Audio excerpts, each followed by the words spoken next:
সবাইকে স্বাগত। আজ আমরা ঈমান বা বিশ্বাস নিয়ে একটু গভীরে ডুব দেব। দেখব যে বিশ্বাস জিনিসটা আসলে কি আর এর শাখা প্রশাখাগুলো আমাদের জীবনকে কিভাবে ছুঁয়ে যায়। তাহলে চলুন শুরু করা যাক। আচ্ছা, বিশ্বাসী হওয়া বলতে আমরা ঠিক কি বুঝি? এটা কি শুধু মনের একটা ব্যাপার, একটা অনুভূতির মতো, নাকি এর থেকেও বেশি কিছু? আমাদের প্রতিদিনের জীবনে, আমাদের কাজে কর্মেও কি এর কোনো ছাপ থাকে? এই প্রশ্নগুলো কিন্তু বেশ ভাবায়, তাই না? চলুন আজ এই ব্যাপারটা একটু খতিয়ে দেখি। তো এই যে এত বড় একটা প্রশ্ন, এর উত্তরটা আমরা কোথায় খুঁজতে পারি? চলুন আমরা সরাসরি ইসলামী ঐতিহ্যের দিকে যাই। সেখানে খুব গুরুত্বপূর্ণ একটা হাদিস গ্রন্থ আছে, যেখানে এই বিষয়টার ওপর খুব সুন্দর করে আলো ফেলা হয়েছে। এই যে আমরা উৎসটা দেখছি, এটা কিন্তু সাধারণ কোনো বই না। এটা হলো সহিহ আল বুখারী থেকে নেওয়া একটা হাদিস। এখন হাদিস মানে হলো নবীর কথা আর কাজের সংকলন, আর সহিহ আল বুখারীকে ধরা হয় ইসলামের সবচেয়ে নির্ভরযোগ্য হাদিস সংকলনগুলোর একটা।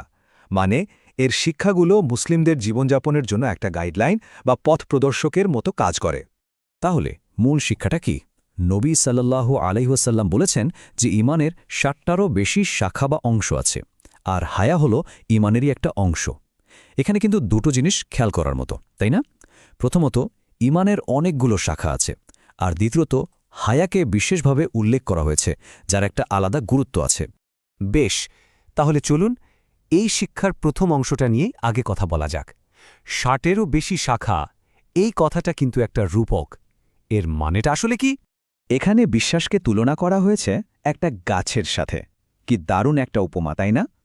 ভাবুন তো একবার, একটা গাছের যেমন মজবুত শেকড় থাকে যেটা তাকে মাটির সাথে আঁকড়ে ধরে রাখে, ঠিক তেমনি বিশ্বাসের মূলটাও থাকে অনেক গভীরে।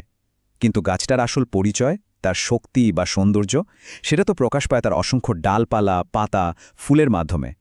ঠিক সেভাবেই বিশ্বাস শুধু একটা জিনিস না, এটা আসলে অনেকগুলো ছোট বড় বিষয়ের একটা দারুণ মেলবন্ধন। আর এই যে সংখ্যাটা ৬০-এরও বেশি, এটা কিন্তু এমনি এমনি বলা হয়নি। এটা আমাদের কি বোঝায়? এটা বোঝায় যে ঈমান শুধু কয়েকটা নির্দিষ্ট নিয়ম বা বিশ্বাসের মধ্যে সীমাবদ্ধ না, বরং এটা আমাদের প্রার্থনা থেকে শুরু করে মানুষের সাথে আমাদের ব্যবহার, আমাদের চরিত্র, এক কথায় জীবনের প্রায় প্রত্যেকটা দিককে ছুঁয়ে যায়। এর ব্যাপকতাটা একবার ভাবুন। বিশ্বাস আসলে কত বড় একটা ধারণা। আচ্ছা, ঈমানের তো ৬০টারও বেশি শাখার কথা বলা হলো। তাহলে এবার হাদিসটার দ্বিতীয় অংশে আসি। এতগুলো শাখার মধ্যে হঠাৎ করে একটাকে কেন আলাদা করে বলা হলো? সেটা হলো হায়া। এর বিশেষত্বটা কি? তো এই হায়া শব্দটা দিয়ে আসলে কি বোঝানো হচ্ছে? আমরা অনেকেই হয়তো ভাবি এর মানে শুধু লজ্জা, কিন্তু না, এর অর্থ তার চেয়েও অনেক গভীর আর ব্যাপক। এর মধ্যে যেমন আছে আত্মসম্মান, বিনয়, তেমনি আছে কোনটা ঠিক আর কোনটা ভুল সেই বোধ।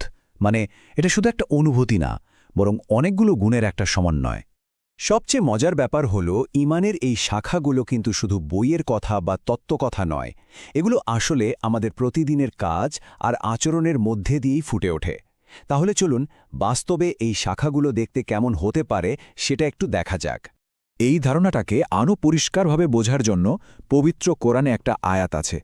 সেখানে খুব সুন্দর করে বিশ্বাসের এই শাখাগুলোর কিছু বাস্তব উদাহরণ দেওয়া হয়েছে। বলা যেতে পারে এই আয়াতটা আমাদের দেখিয়ে দেয় যে বিশ্বাস কিভাবে আমাদের প্রতিদিনের কাজকর্মে পরিণত হয়। এখানে একটু খেয়াল করলে দেখবেন বিশ্বাস আর কাজ দুটো কিভাবে একসাথে চলছে। একদিকে যেমন আল্লাহ, শেষ দিবস বা ফেরেশতাদের উপর বিশ্বাসের কথা বলা আছে, ঠিক তার পাশেই কিন্তু সমাজের প্রতি আমাদের দায়িত্বের কথাও বলা আছে, যেমন আত্মীয়, এতিম বা অভাবীদের সাহায্য করা। আবার দেখুন, ব্যক্তিগত গুণাবলীর কথাও আছে, যেমন কথা দিলে কথা রাখা বা কঠিন সময় ধৈর্য ধরা। এই সবগুলো মিলেই কিন্তু ঈমানের এক একটা শাখা। আর এই আয়াতটা শেষ হচ্ছে একটা খুব শক্তিশালী কথা দিয়ে। কি সেটা? যারা এই গুণগুলো ধারণ করেন আর এই কাজগুলো করেন, তারাই হলেন সত্যিকারের সৎ এবং ধার্মিক। এর মানে বিশ্বাস আর কাজের মধ্যে যে একটা গভীর সংযোগ আছে, সেটা এখানে একদম পরিষ্কার। তাহলে এই যে এতক্ষণ ধরে আমরা কথা বললাম, এখান থেকে মূল শিক্ষাটা কি? চলুন সবটা মিলিয়ে একবার দেখে নিই।